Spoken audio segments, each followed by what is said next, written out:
Hello, everybody, and welcome back to the HerStory TV and the HerStory Podcast.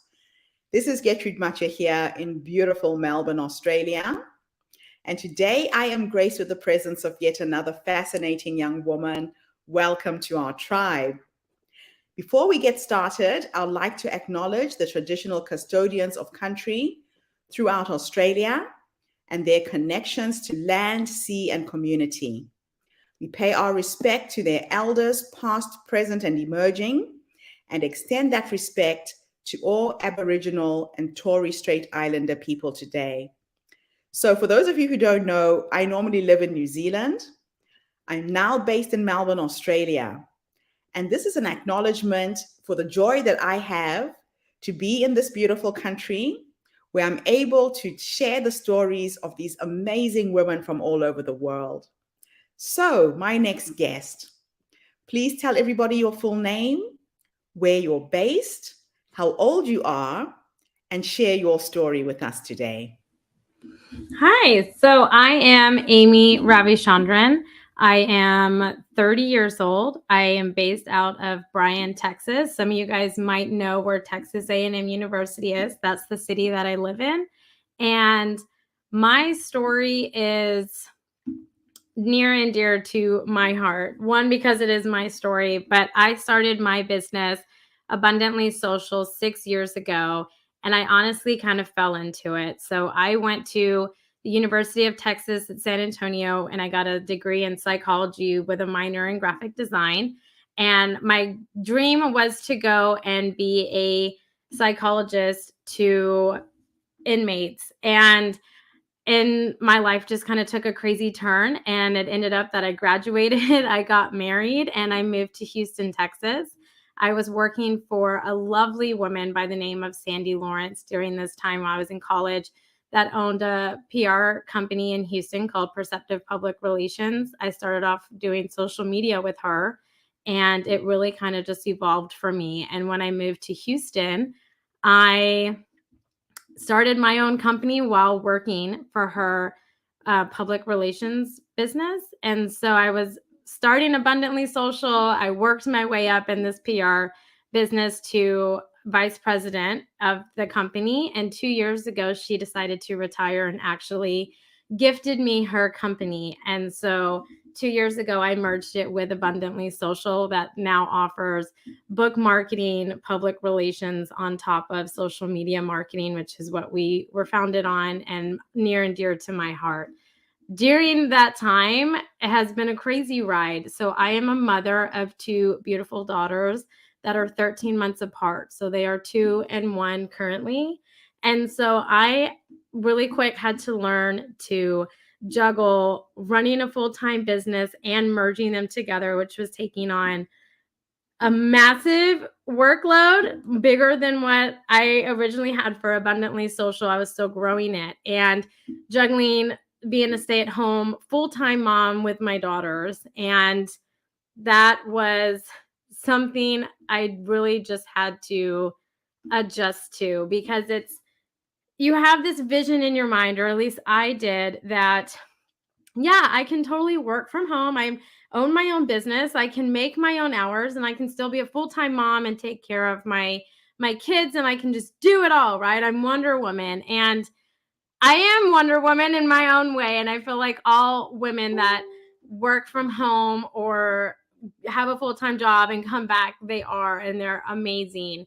But I really quickly adapted my daughters to being on my meetings with me or having them screaming at my door during a meeting. And so it's been one of those things. I've been very blessed to have clients that understand that I have kids at home, and it's not weird enough or awkward when they're banging on the door doing things like that. But the struggle was really hard to do because I didn't take any time off. So I had my first daughter, and the next day, it was pre-COVID. So the next day, all of our family was holding my daughter, so I could still work and do all my social media posting that I was doing. And, I didn't have any meetings, but I was making sure that my clients were still taken care of. And then when I had my second daughter, it was during the pandemic, and I still did the same thing. I never took a day off or anything like that, because it was like, when they're newborns, they're sleeping. So I can get a lot done, which was really nice. But now that they're getting older, I had to put my oldest in an early education program 3 times a week for half days. And that was so hard for me to do, because I was like, I work from home. I need to, I should be taking care of my daughter, and I wanted to also grow my business. And then I have my youngest at home. And so I really had to adjust and find balance. And finding balance was one of those things that it's still a work in progress for me. And it's still one of those things that I struggle with daily. And it's always changing because my kids are getting older. But it's one of those things that keeps me on my toes and adapting.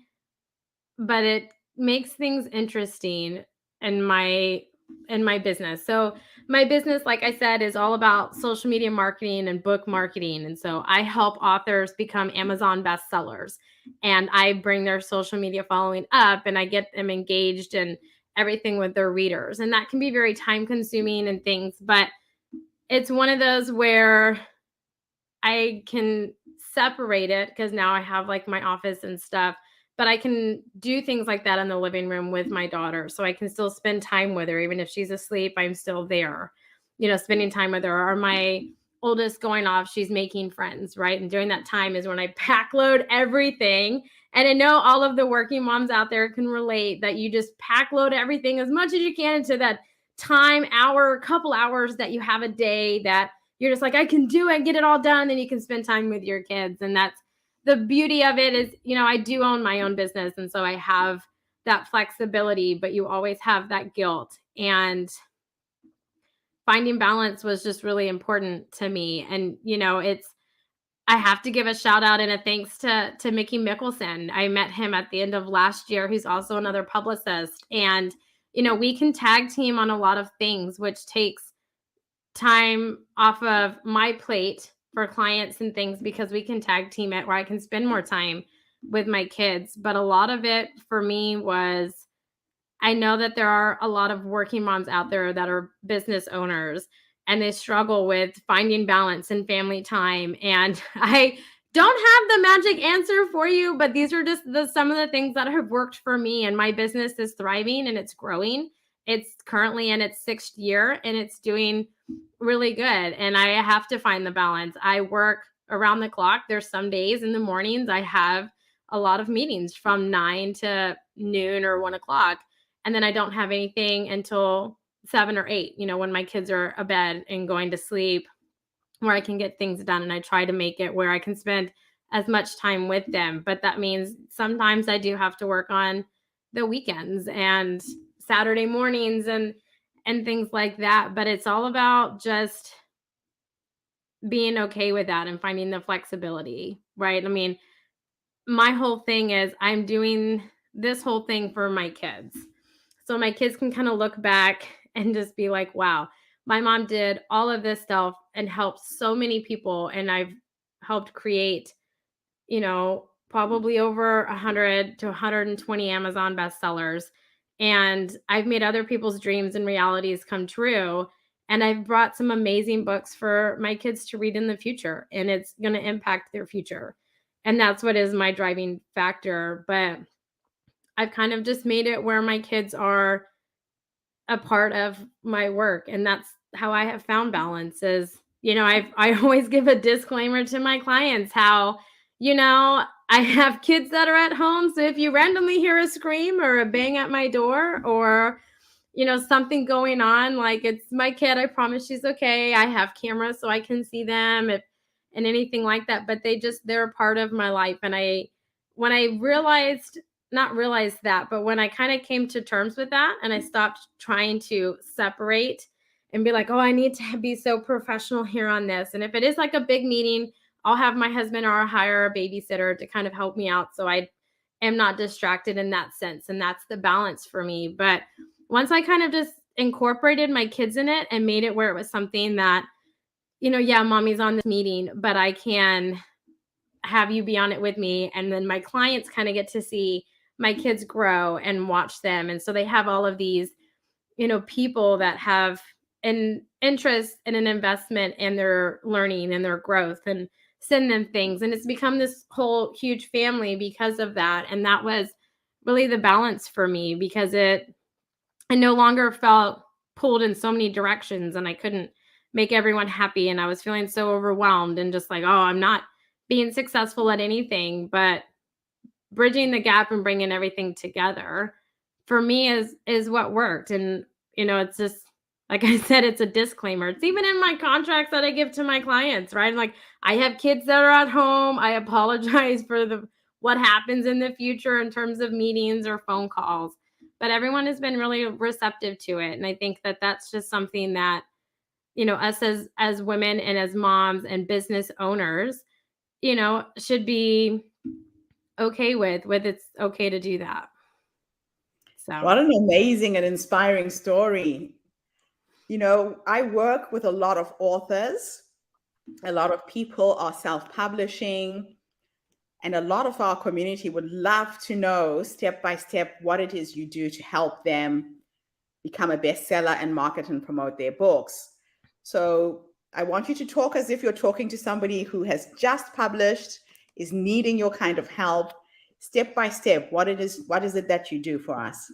Yeah, absolutely. So what I do is a lot more towards the book marketing, social media aspects. So what all that encompasses is, when you have a book launch, we're going to throw you a book launch party. We're going to share it into all of our Facebook groups. We're going to bring awareness, help you set up to have other authors on top of that. We're going to do leverage different promotional sites and newsletters and things like that to kind of help curate the noise and things about your new book coming out, price range and everything like that, on top of, just building your social media following, running Amazon ads, Facebook ads, BookBub ads, any kind of avenue that we can go down that's going to help you get the most visibility, the most traction, and gain followerships and stuff like that, on top of building your author network and community.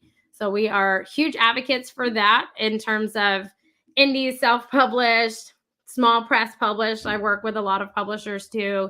And, helping authors is really how indie and small press authors are successful. And so we're huge advocates. So we'll connect you with other authors, different avenues that you can go down and things like that. But we like to celebrate you and your book launch and your new book coming out. And so we'll make sure it's successful. Like I said, we'll leverage promotional sites, newsletters, social media, all kinds of stuff. That's fantastic. Now let's go back to this dance, this juggle you've been having with motherhood and being an entrepreneur. A lot of moms are in the same position right now, especially because of COVID, mostly because you're being forced to work from home and you've got the little ones running in and out and doing what children will do. If you could have a conversation with a woman right now who is having a really hard time, there must be things that you're doing in your life to keep yourself balanced and sane. What 3 nuggets of wisdom would you share? So the number one it's okay to ask for help. And if help means having a babysitter come, even though you work from home, to watch your daughter or your kid or your son to help you get down, that was the most important thing for me. I had that when my kids were newborns, and it helped a lot. Another one is, don't get embarrassed or something if your kids start screaming in the background, if you're on a phone meeting or a video meeting. That's happened to me several times, and it's just integrated into it. But the third one would be, don't try to hide it and put on this facade, because I tried to do that. And when I stopped trying to do that and just incorporated it and been like, yeah, this is my life. Yes, it's crazy. It's hectic, but it is what it is.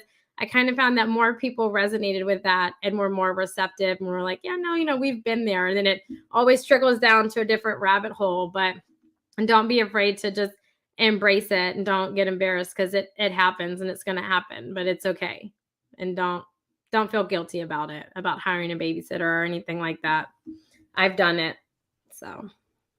Yeah, most mothers will feel that guilt and that, oh, I need to be doing this myself. Yes. It was so hard. Yeah, I can imagine. And the thing about having kids, though, I remember when my kids were little, they're now 32, 30 and 25. And I feel like I blinked and they grew up. And now I'm thinking, where have my babies gone, you know? And I Yeah. didn't spend as much time with them as I would have wanted. But I wanted to be an entrepreneur. I wanted to run my own business. And I read a book called Refuse to Choose. I can't even remember the author, but it was a woman who had small kids who just decided to do it all. And she did, and she succeeded. So for any moms out there who are doubting, maybe I should wait until my children grow up, I actually got my kids to help with all the chores in the house. They had little duties that kept them occupied. What are you doing with your kids in that respect? Oh, I love it. I mean, I have little keyboards kind of set up. And so while I'm at my desk, like I am, right now, talking with people or writing emails, and they have their own little keyboards. And so they just start typing away as if they're, and working with mommy in her office. And then, we have like, coloring time. And so I'll take time out and I won't schedule anything. Like I give myself the entire Friday off. And so that's mommy day is what I call it. And so we'll go out and we'll get like a Starbucks. They get a cake pop from Starbucks, and then we'll have coloring day, or we'll go to the park and play. And so they know that it's a designated, all of mom's attention is on that specific day. And so I try to make sure and keep that consistent. And then if I'm not on a podcast or hosting my own podcast, then, I'm in the living room. And if that means that I'm on a meeting and they're seeing my kitchen, then that is kind of what it is. But whenever my kids need attention or they're with me, there's always coloring pads or something kind of around, or a book, like I read to them at night and things like that. But I try to make sure that they know where their special time is with mom during the day, and especially like during the week, and designated on Fridays. So that's beautiful. Yeah, I used to do the same thing. I used to have a date with each of my kids on a different day, especially the older they got, and they did more one-on-one time with me. So my two sons became very quiet when they were teenagers. Boys will answer you with one-word answers. You say, so how was school? Fine. What happened? Nothing. So I would track them in the car. I would drive them to school every morning. If they took the train, it would take them 10 minutes to get to school. But if I took them by car, it took us an hour. So I had them trapped in the car for 1 hour. There you go. Okay. Because of traffic, and they were forced to talk to me. So as moms, we're juggling so many balls, just trying to get things done. So what is the best way that people can connect with you? I know there's a lot of authors in our community who've written books and are wanting to take their books to the next level. Yeah, so you can email me at aimee@abundantlysocial.com. And my first name is AIMEE. You can go to my website, which is abundantlysocial.com. I'm all over social media. So just Aimee Ravichandran or Abundantly Social. You can send me a message. I'm an open book. So any way that you like to get in contact with people, I'm on it, and you can send me a message. If you get my email, my phone number is in the bottom of my email. You can text me. That's the quickest way, honestly, to text me if you dire need. But I get back to my emails. I answer them every day, and Facebook message pops up on my phone. So any avenue that I'm on. So that's awesome. So I've got two more questions for you. I'm going to take you into the future. Okay. Let's imagine that time is an illusion and time doesn't exist. Your past, your present is here, and you can go between the timelines. You're now 100 years old, and I could teleport you to have a conversation with that 100-year-old woman. And she's sitting in her rocking chair, surrounded by her children and her grandchildren. If you could have a conversation with her, what would you say to her based on how you're living your life right now? Oh, man, that's a really good question. So if I could have a conversation with a 100-year-old myself, I would probably say that, it was okay to slow down every now and then. And I'm taking this, this Friday, all Fridays off, but it's okay to slow down every now and then and just enjoy life and enjoy my kids being little or just growing and watching the wonder in their eyes. It's okay to just not have anything to do and just spend time and live in the moment. I think that's what I would tell myself, because I forget that now. So yes, I would definitely tell myself that 100%, because I think now just, how things are currently, right? You can have access on your phone to anything, to an email, social media, right? And so, I see this photo, and I think that's such a great thing, and I would love your opinion on it. But I saw it where, when you go to concerts and stuff, you take photos, but you don't just watch it Pay in the attention. moment. Oh, yes. Yes, and I understand the concept of photos, so you can remember it. But wouldn't it be better to just remember in the moment what that was like? And so that photo has always really resonated with me, and I forget about it here and there, but yeah, I mean, just living in the moment, I think, is what I would say, because I forget to do that all the time. That is a beautiful reminder to all of us, Aimee. Thank you. Thank you so much for that. Last question is, was there anything I should have asked you that I left out? I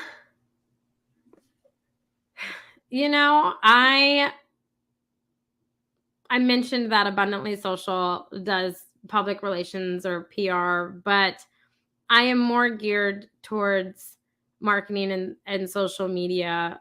And the reason that I love those is because social media was meant to be social and has brought people together, just like now, from all over the world. And I think that that's what makes authors successful, is making it social and not so much about selling or buy my book or anything like that, but just being social and engaging and building their relationship with your authors. Like, that's, to me, what has made social media such a passion for me, because it's bringing people together. It's bringing readers with authors, and authors connecting to their communities and plugging in and learning and trying new things.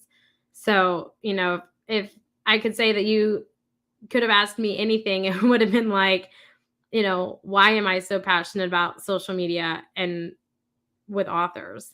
And that would be wise, because it bridges the gap that I feel like all authors are trying to accomplish, but struggle, because we all struggle with that. But yeah, I mean, I have a love-hate very real. Yeah, like I have a love-hate relationship with technology. I feel like everybody does. But, it's one of those things that, I don't know. I don't know. My husband always says I'm an old soul, because it's like social media was founded to be social and to communicate. And so I've always kept it that way. Like, it's just social. Just talk to your people, engage with them. So fantastic. Aimee, thank you so much for coming online today and gracing us with your presence and your knowledge. Look forward to staying connected with you and connecting you to some of our authors as well. And thank you to everybody who tuned in from all over the world. Have a fantastic Easter. Have a fantastic day, morning, or evening, wherever you are in the world. I'll be back again tomorrow with yet another amazing guest. Bye for now. Thank you, Aimee. Thank you.